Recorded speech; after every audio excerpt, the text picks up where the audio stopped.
Joe Biden's last official visit to Canada came with a palpable sense of foreboding.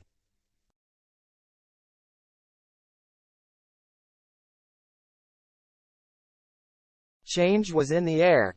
Authoritarian leaders in Syria and Turkey were consolidating power.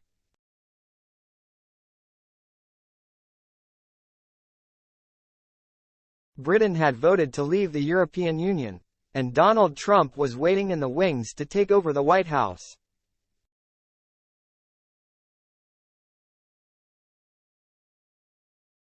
Genuine leaders were in short supply, and Canada and Prime Minister Justin Trudeau would be called upon to step up, said the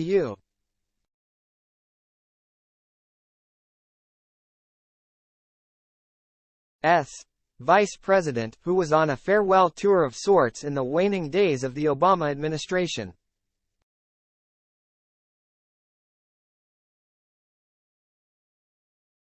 "6 years later, Biden is coming back this time as president and the world is very different.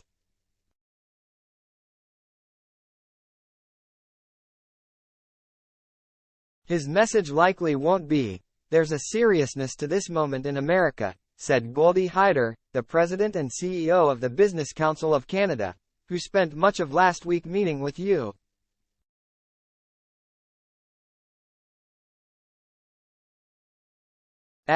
officials in D.C. Chinese spy balloons are drifting through North American airspace.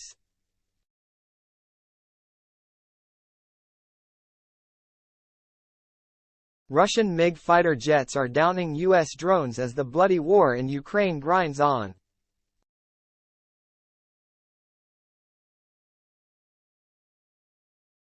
North Korea is testing long-range ballistic missiles, and Xi Jinping is sitting down Monday with Vladimir Putin in Moscow, a meeting that will underscore the geopolitical context in which the U.S.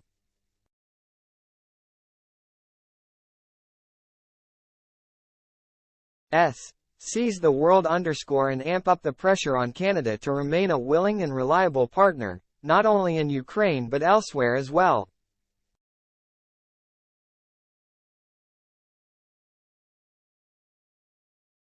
It shines a much brighter light on security in all its forms: national security, economic security, energy security, cybersecurity. All of these things come home to roost, Hyder said of that meeting.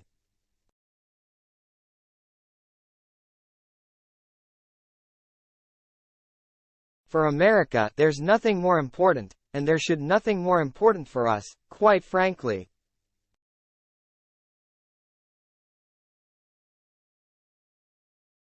Enter critical minerals, the vital components of electric vehicle batteries, semiconductors, wind turbines and military equipment that both Biden and Trudeau consider pivotal to the growth of the green economy.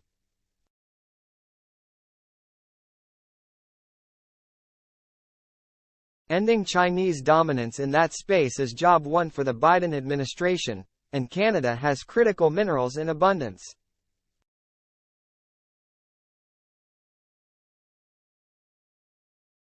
But it takes time to build an extractive industry virtually from scratch, especially in this day and age. And experts say the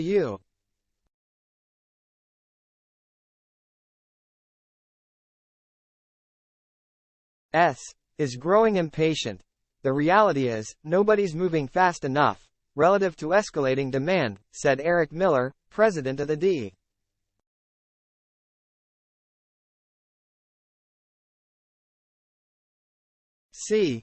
Rideau Potomac Strategy Group, which specializes in Canada-U.S. issues. More and more jurisdictions, including the European Union and U.S.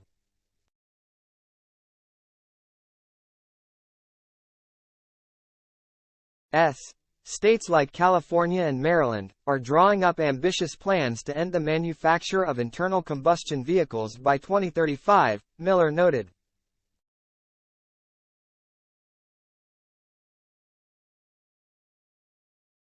That's just 12 years away, while it can take upwards of a decade to get approval for a mine, let alone raise the money, build it and put it into production, he added.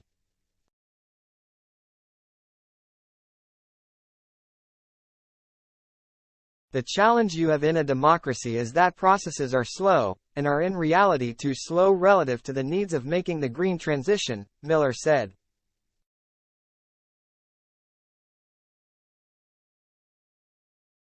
So when you look across the landscape, of course, you think that other people's systems are inherently easier than your own.